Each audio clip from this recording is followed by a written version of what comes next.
In the mid-1970s, hosting a FIFA World Cup was a strictly defined, manageable administrative task. The tournament featured exactly 16 nations, an infrastructure scale that developing countries like Colombia could readily accommodate. That baseline vanished with the election of João Havelange to the FIFA presidency. He mandated a sudden, massive expansion of the tournament format, increasing the field from 16 teams to 24. This single administrative decision multiplied the physical requirements of the host nation overnight. Colombia was suddenly ordered to provide 12 distinct stadiums, each requiring a minimum seating capacity of 40,000. The expanded format triggered a cascade of secondary demands.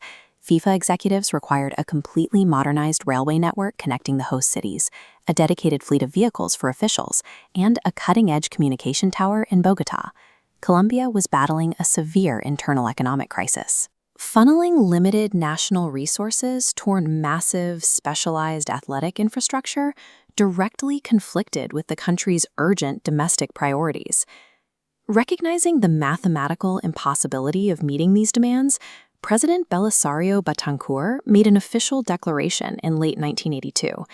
He formally resigned the hosting rights, stating the country could not fulfill FIFA's financial extravagances. To avoid a total organizational collapse, FIFA rushed to find a replacement, unanimously selecting Mexico. Mexico rescued the tournament, but they inherited a heavily compressed timeline and a fragile logistical framework.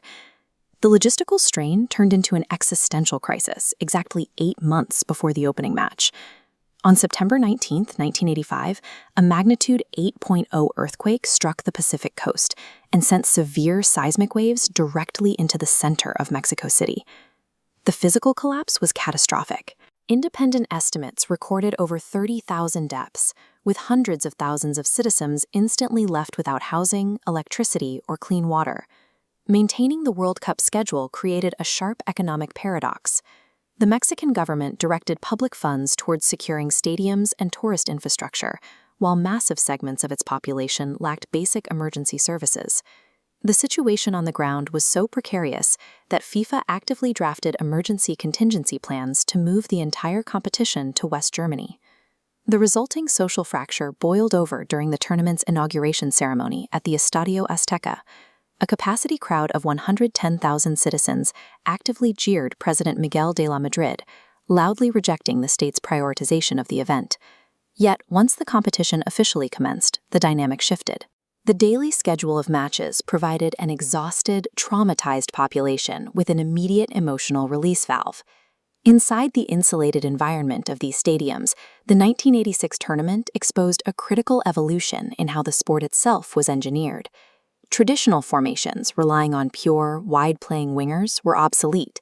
The tactical war had contracted inward, making numerical superiority in the center of the pitch the single most important metric for victory. Teams arrived with vastly different methodologies to conquer this space. The Soviet Union deployed a relentless, high-pressure collective system of total football, utilizing ultra-fast transitions to physically overwhelm the center. Brazil took the inverse approach. They built fluid, highly technical passing networks designed to bypass physical pressure entirely and retain possession. Denmark introduced a radical variant dubbed Danish dynamite, aiming to overload the midfield with attacking numbers. The Danish system relied on a modern libero, or sweeper. Instead of remaining anchored as a last line of defense, this player deliberately abandoned his post and surged forward to join the central attack. These highly offensive systems dominated the group stages, but collapsed in the knockout rounds. Committing high numbers forward solved the midfield problem, but it left the defensive line totally and fatally exposed to rapid counterattacks. Argentina's manager, Carlos Bilardo, recognized this vulnerability and engineered a cynical, robust solution. Bilardo rejected the aesthetic fluidity of the Europeans and Brazilians. He viewed the pitch as a mathematical grid, demanding strict defensive order and the rational occupation of space above all else.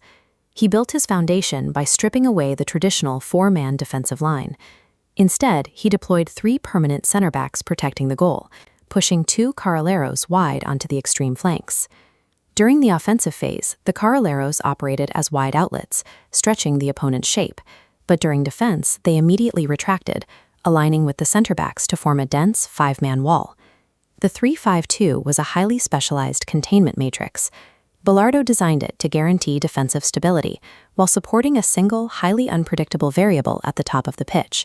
That variable was Diego Maradona. Because the matrix covered every defensive zone behind him, Maradona was granted absolute positional freedom without compromising the team's structural integrity. The ultimate stress test for this architectural freedom arrived in the quarter-final match against England. The match carried immense atmospheric pressure. The geopolitical animosity resulting from the Falklands War, fought just 4 years prior, layered heavy nationalistic stakes over the fixture. England presented a highly disciplined, traditional defensive bloc that efficiently shut down conventional passing lanes. Breaking that block required chaos. The Hand of God goal, where Maradona punched the ball past the goalkeeper, was a direct result of his unchecked forward presence infiltrating the penalty box, disrupting the English defensive structure. 4 minutes later, he induced a total tactical collapse. Maradona carried the ball over 60 meters, individually bypassing 5 English defenders to score. His individual output relied on Bilardo's matrix insulating his defensive vulnerabilities. Structural rigidity provided the absolute prerequisite for attacking freedom. The final at the Azteca placed this system under maximum pressure, setting Argentina against a diametrically opposed philosophy in front of 114,000 spectators. West Germany, managed by Franz Beckenbauer, arrived as the ultimate pragmatic counterforce. Beckenbauer targeted the core of Argentina's system. He deployed a young Lothar Matthaus to execute a suffocating physical man-marking assignment, strictly focused on neutralizing Maradona. Initially, the Argentine matrix held. By absorbing the pressure and executing rapid transitions, Argentina secured a 2-goal lead through their center-backs and forwards.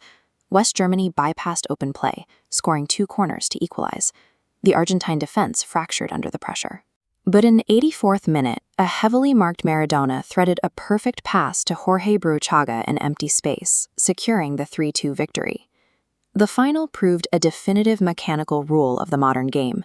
Perfectly designed tactical systems will keep a team alive in a crisis, but isolated individual brilliance is required to break the deadlock. This chart isolates direct goal participation during the tournament. With 5 goals and 5 assists, Maradona produced a statistical output unmatched by the competition's other elite forwards.